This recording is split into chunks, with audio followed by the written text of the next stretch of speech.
the M48 GAU 8 Avenger Black Edition. This is, I believe, if my memory serves me correctly, this is one of the Black Friday tanks from 2024. I think it's got 2024 stamped on the side of the turret, which I do spin around to look at the turret. Yeah, there we go. Is that 2024? I can't see. Anyway, I think this is 2024. So, the M48, the GAU 8. This is a tank that I like to call a Goldilocks tank. It can be very, very powerful, but it's not very, very powerful all the time. That's a Type 74, and he is about to learn exactly why you don't drive through the middle of the marsh area at the start of a game on Pearl River. Yeah. Don't recommend that strategy. At the end of a game, when you're searching for the last light tank or tank destroyer or whatever, drive through that area, but not at the start. So I've just said that this tank can be very powerful, but not always. And what we're seeing here is we've just got 2 kills in the space of about a minute, and that demonstrates that this tank can be very powerful, but not always. And that's why this tank is growing on me. This can be, it can be vicious. It can bite really hard, really, really quickly. It can catch you off guard. You can go from being full health to nothing very, very quickly. But then you can also, it can also be absolutely useless. Now, I was hunting for the weak spot on the M103 there, and in the process I've overheated the gun. So you can be exceedingly dangerous to a Type 74 who's side on. But then you can also be utterly useless against an M103 who knows what he's doing. Fortunately, that M103 was caught out a little bit, had their turret going everywhere, and I was able to hit the weak spot on the roof. But this tank can be devastating, but then it can also be a limp noodle at the same time. When it's devastating, you feel like nothing can stop you.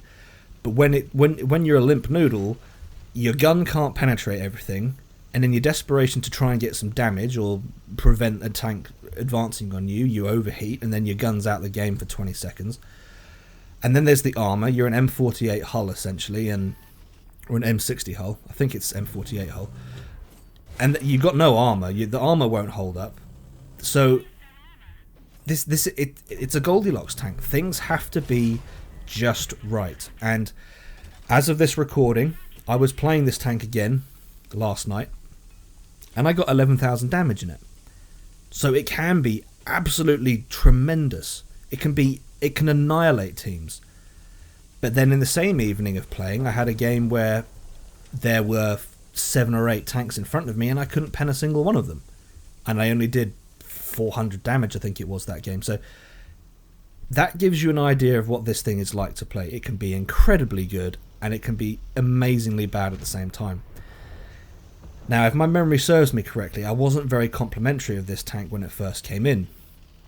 I forget my reasons, but I've got a feeling it was to do with the fact that this is just yet another mega fast-firing, alpha-spitting, I don't want to say autocannon, it's a rotary cannon, but for the sake of just ease of speech, I'll just say autocannon.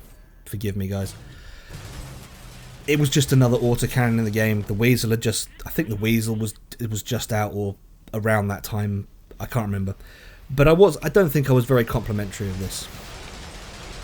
But after having it in the game for a while, I feel that it's actually the way this is implemented is the balanced way to implement an autocannon, in my opinion.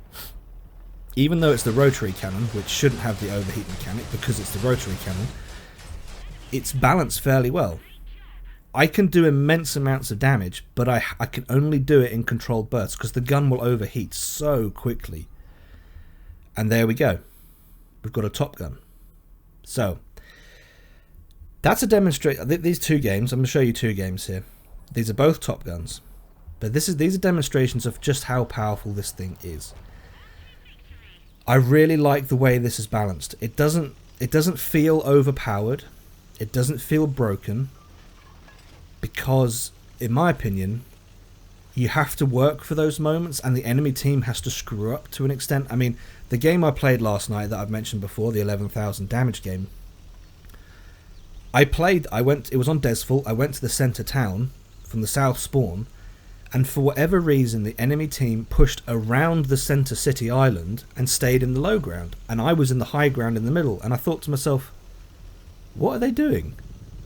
The enemy team had essentially handed the rear ends of their tanks to me, which is exactly what you want in the GAU 8. So, yeah, 11,000 damage because the enemy team screwed up. So, it's very circumstantial. It has to be just right. It's the Goldilocks tank.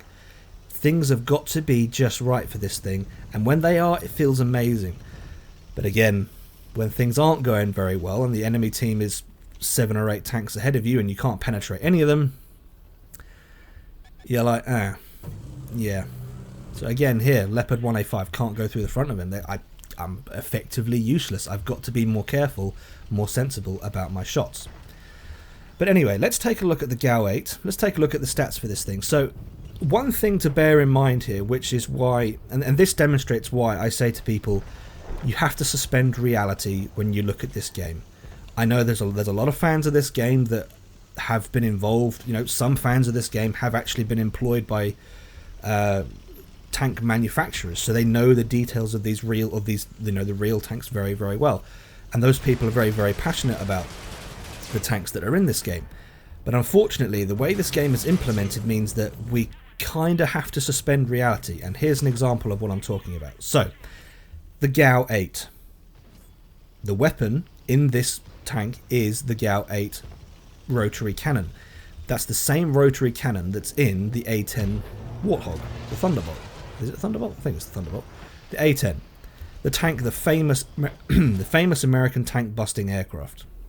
Now, 30mm rotary cannon. In this game, 92mm of penetration, 15 alpha per shot. There's a trend here with a 30mm. BMP2 has a 30mm. 100mm of pen, 15 alpha per shot. Yes, the rate of fire is much lower on the BMP2. Yes, I get that. But 30mm seems to be limited to 15 alpha per shot. Now, let's take a tank like the 800T. 166mm of pen, 25 alpha.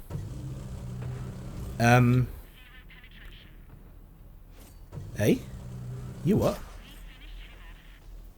Anyway, we have to suspend reality in relation to this game. It is what it is, guys. I don't understand it. I don't know why Wargaming have gone down that path, but they have. Maybe they'll change that. I don't know. Probably not. But hey, it is what it is.